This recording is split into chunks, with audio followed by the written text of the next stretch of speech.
사업장이고 큰 사건 사고들이 많이 벌어진 현장이기도 합니다. 화학섬유연맹 노동안전실장이신 현지순 동지로부터 화학물질관리실태와 개선 방안 관련해서 말씀을 듣도록 하겠습니다. 임찬 박수를 모시겠습니다. 네, 반갑습니다. 화학섬유연맹 노안실장 현재순이고요. 방금 건설 우리 노업장님이 결론으로 이제 지역 주민들이나 시민들의 어떤 참여 뭐 이런 것으로서 좀 뭔가 관리 체계를 만들어야 된다 그런 말씀을 마지막으로 해주신 것 같은데요. 화학물질 사고의 입장에서 보면 그게 결론인 것 같습니다. 오늘 제가 발표할 결론인데요. 세계 화학 사고의 교훈이 있어요. 세계 화학 사고 중에 제일 유명하게 이제 1984년도에 인도 보팔에서 유니온 카바이트사라는 데서 이소시아네이트가 유출이 됐는데 2시간 만에 그 당시에 2시간 만에 한 3,000명이 죽고 그 이후에도 2만 명이 죽었어요. 10여 년이 흐른 이후에도 50만 명이 부상자로 돼 있었거든요. 그 사고 이후에 전 세계적으로 특히나 이제 그 회사가 미국 회사였어요. 그래서 이제 미국에서 1986년도에 지역사회 알 권리법이라는 법을 제정하게 되고 그것으로 인해서 그 이후에 우리나라 2012년도 동이불산 사고가 있지 않았습니까? 화학물질 사고에서는 그게 어떻게 보면 계기가 됐는데 우리나라에서 동이불산 사고가 그거하고 비슷한 사고가 미국에서도 불산이 유출이 됐었는데 우리보다 2배가 많은 24톤의 불산이 유출됐음에도 불구하고 사망자 한 명도 없었고요. 우리나라는 5분의 노동자가 돌아가셨고 제대로 된 초기 대응을 통해서 부상자도 하나도 없었고요. 저희들은 소방관 18명이 부상을 당했습니다. 그래서 그 법의 핵심이 뭐냐면 화학사고는 전체 지금은 이제 화학사고뿐만 아니라 세월호 참사가 터지면서 모든 분야에서 지금 오늘 증언하는 것처럼 모든 분야로 확산이 됐는데 주민의 알 권리와 참여가 보장된 지역 중심의 관리 체계가 마련되지 않고서는 정부 주도만의 관리로는 안 된다 이런 거예요. 화학물질로 보면 우리나라가 이제 환경부의 화학물질 관리법이라는 게 있습니다. 지금 이제 유해화 화학물질 관리법인데요. 거기에 보면 이제 화학물질 관리위원회라는 거를 만들게 되어 있거든요. 근데 그 화학물질 관리위원회는 중앙환경부에만 그게 되어 있습니다. 지자체는 없는 거든요. 그래서 뭔가 사고는 다 지역에서 나지 않습니까? 서울에 화학산단이 없잖아요. 그래서 대부분의 이제 사고가 지역 산단이 있는 주요 국가 지방산단이 있는 지역에서 발생을 하는데 거기에 관리 체계가 없다는 거예요. 초기 대응 하나도 없다는 거예요.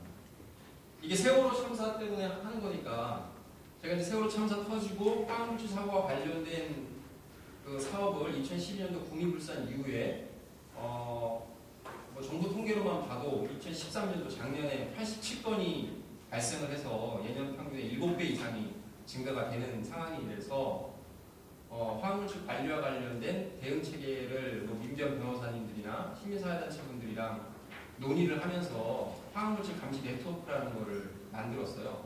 그 안에서 이제 이 화학물질 관리와 관련된 대응 체계를 어떻게 마련해야 되느냐. 그래서 이제 지역사회 알 권리 화학물질과 관련된 지역사회 알 권리법 제정이나 조례 운동을 하고 있는데 그런 와중에 지금 세월호 참사가 터졌단 말입니다. 이게 보니까 세월호 참사의 처음에 이제 사고 예방적 측면에서 보면 규제 완화나 뭐 외주화 이런 것 때문에 사고가 일어나게 됐다 이런 거 다 그냥 공통으로 다 지금 문제가 되는 거고 초기 대응으로 보면 이게 아까 뭐 어떤 분야에서도 말씀하셨지만 너무나 비슷한 점이 너무나 많게 동이불산하고 세월호 참사하고 이어졌었거든요. 그래서 좀 예를 간단히 들면 세월호에서 이제 선장과 선원이 도망갔잖아요. 근데 국미불산 때도 도망간 사람들이 있어요. 누구냐면 공장장이 도망갔어요. 주변에. 구미가 휴무글로벌이라고 하는 그 불산 취급사회성에서 했는데 그 주변에 공장이 많습니다. 구미일보에도 구미신문에도 났었는데 그 주변 노동자들이 19년이가 막 나니까 대피해야 되는 거 아니겠습니까? 그 공장장한테 그 공장장이 가만히 있어라. 서로가 똑같은 거죠. 가만히 있어라. 들어가서 대피하고 있어라. 그러고 나서 자기는 격리하고 자가게 되고 도망갔어요. 네? 뭐 전혀 뭐. 네. 그리고 또 하나는 이제 해경하고 비교해 보면 구미에서는 소방관하고 경찰국이에요. 죄송스럽게도. 네. 해경도 그 얘기 있지 않습니까? 배 타고 그 초기 비디오를 영상을 공개했는데 배 타고 쫙 가는데 사람들이 없으니까 그렇게 생각이 되잖아요. 이게 수리하러 가는 여객선인가 보다. 네? 전환이 났다는데 침몰이 됐는데 어떻게 이렇게 사람이 없을 수가 있냐. 그렇게 알았답니다. 그러니까 정보가 아무것도 없는 거죠. 구미불산 때 소방관 18명 부상당했냐, 병역 부상당했다고 했잖아요. 이유가 있어요. 휴브글로벌에 불산이 취급되는 줄 몰랐습니다. 그래서 가서 뭐 했어요? 물 뿌렸어요. 소방관이 물 뿌리겠죠. 근데 물 뿌리면 안 돼요. 불산은 중해제, 중화를 시킬 수 있는 석회를 뿌려야 된단 말이에요. 몰랐어요. 그러니까 가니까 물만 뿌린 거예요.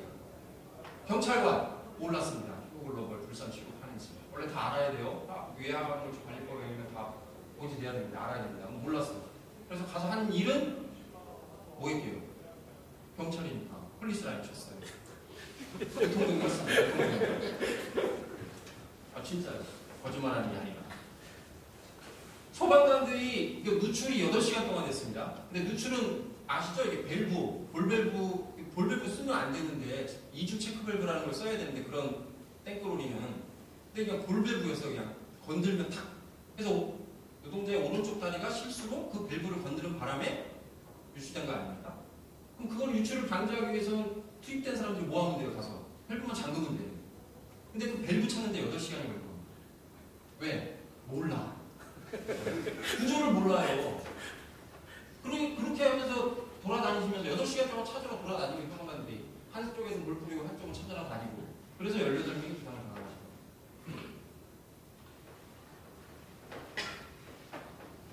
뭐 비슷하죠. 그 다음에 이제 해양수산부하고 안전행정부가 이제 주의 처리가 안 돼가지고 난리가 났었잖아요. 세월호가 뭐 실종자 수도 틀리고 뭐 난리가 아니었잖아요. 구미 때 똑같았어요. 지식경제부 환경부에서 이 불산이 고압가스냐 아니냐 가지고 초반에 핑퐁 게임을 했어요. 지들끼리. 네? 그러니까 주의 처리가 전혀 없었어요. 그래서 17시간만, 24시간 만에 복귀시켰습니다. 주민들. 조사도, 농도 측정도 하나도 안 한 상태에서. 그래서 주민들 15,000명 범죄를 받았다 이렇게 볼 수 있겠죠.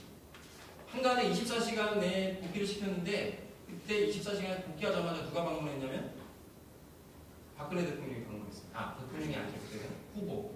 그래서 그런 얘기가 있었어요. 와, 박근혜 온다고. 거기 구미가 또 고향 아니에요. 우리 공주님이. 그래서 온다고 그렇게 주민들의 왜냐면 이건 답답한 게 황당한 게 당연히 누출되는 누출 용도를 측정을 해서 이게 여기가 안전한지 안 안전한지 말도 더듬는 측정을 해야 되잖아요. 그런 걸 안 한다니까요. 이게 말이 됩니까? 상식적으로. 그래놓고 복귀하라고 할머니 할아버지도 복귀하라고 그래놓고 박근혜 가고 압수하고 갔다 해.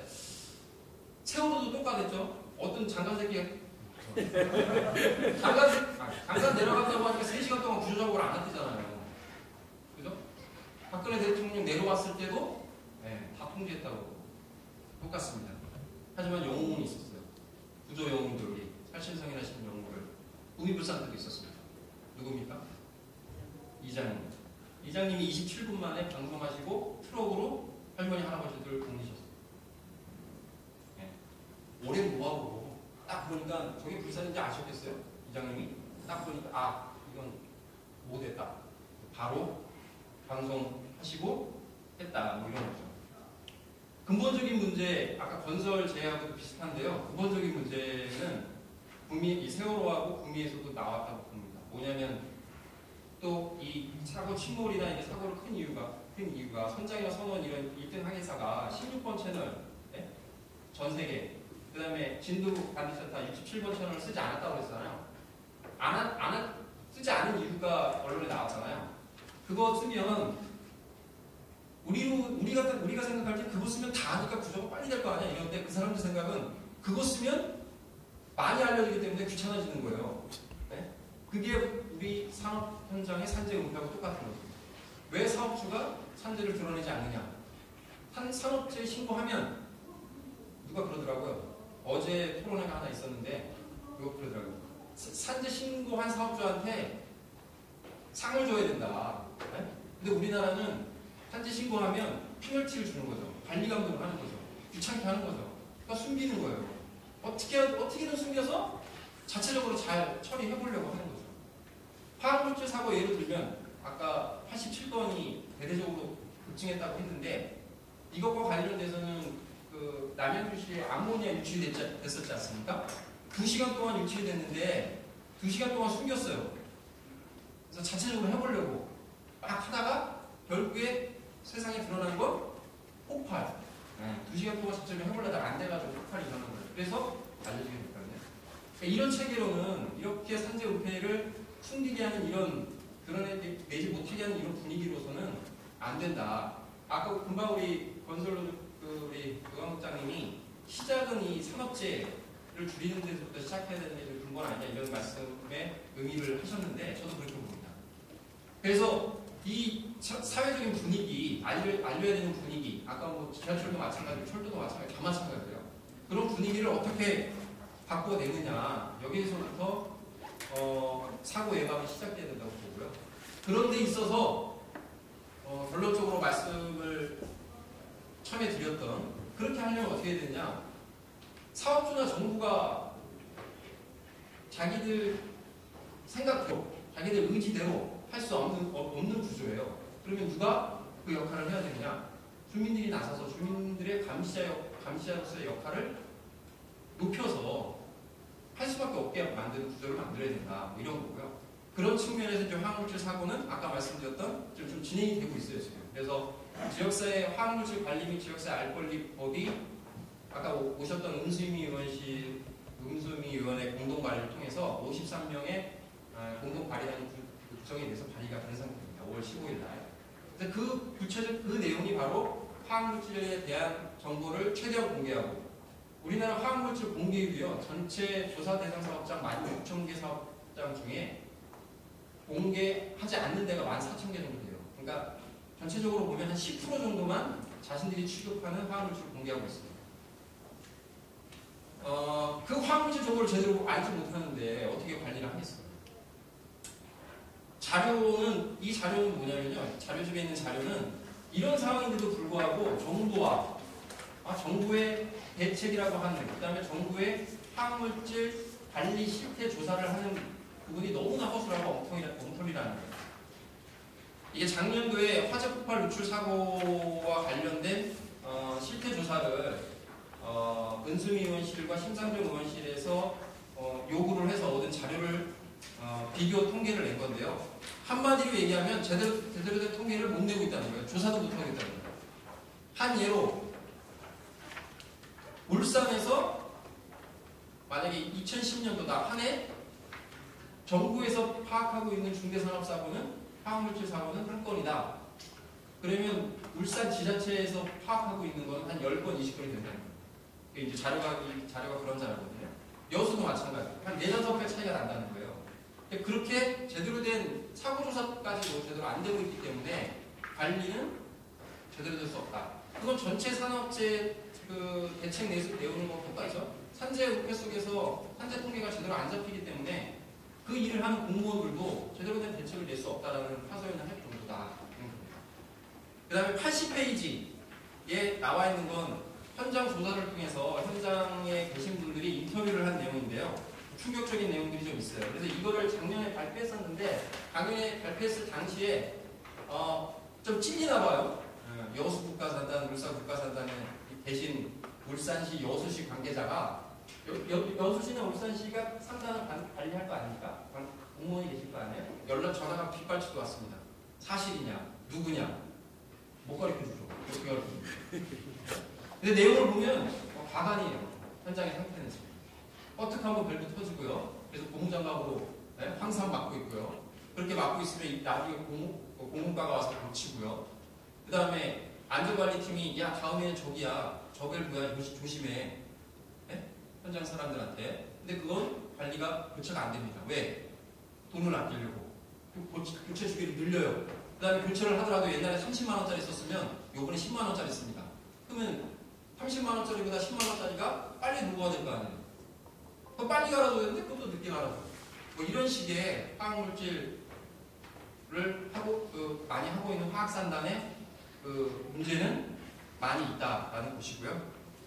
마지막으로 말씀 정리드리면 지금 이제 화학물질 사고와 관련돼서는 어느 정도 시민사회단체들과 연합해서 주부들 단체들도 있고요, 환경단체도 있고 안전보호 단체도 있어서 그런 단체들이 화학물질 사고와 관련된 아까 말씀드렸던 그런 대응 사업을 진행하고 있습니다. 그런데 이게 화학물질 사고뿐만 아니라 모두에 퍼져 있기 때문에 어제 민주노총을 포함해서 그다음에 화학물질 감시 네트워크, 그다음에 오늘 발표 많이 했던 철도 배도로 공공교통 네트워크, 그다음에 오늘 여기는 없는데 원전이 또 대형 사고에 또 1순위를 꼽히고 있잖아요. 우리 원전이. 그래서 시민 방사능 감시센터 이렇게 네 개의 단체가, 시민 연대 단체가 공동으로 세월호 참사 여기만이 문제가 아니다. 그래서 더 많은 문제가 있다. 근본적인 대책을 세워야 된다는 토론을 했거든요. 근데 지금은 세월호 참사와 관련돼서는 지금은 진상규명과 책임자 처벌, 그다음에 실종자 구조, 여기에 이제 모든 포커스가 맞춰져 있는 관계로 좀 더 활발한 토론이 더 많이 이루어져야 된다고 보고요. 어제 그렇게 시작된 각 시민사회단체, 오늘 주제가 그 시민들을 현장에서 말하는 시민들의 안전인데, 그런 4개 단체가 꾸려진 만큼 앞으로 시민과 현장의 그런 관리와 앞으로의 대책이 구체적으로 많이 나왔으면 하는 바람입니다. 예, 이상 마치겠습니다. 예, 감사합니다. 특히나 그 국가 주도로 시민 안전, 국가가 자기 역할을 충분히 해야겠지만 그것만으로는 좀 부족하고, 지역 사회에서 주민들의 참여, 그 지역 사회 주민들의 어떤 알 권리, 그 정보 공개, 그걸 통해서 지역 사회가 좀 전체적으로 그 주민의 알 권리와 참여가 보장된 전체적인 시스템 구축이 필요하다라는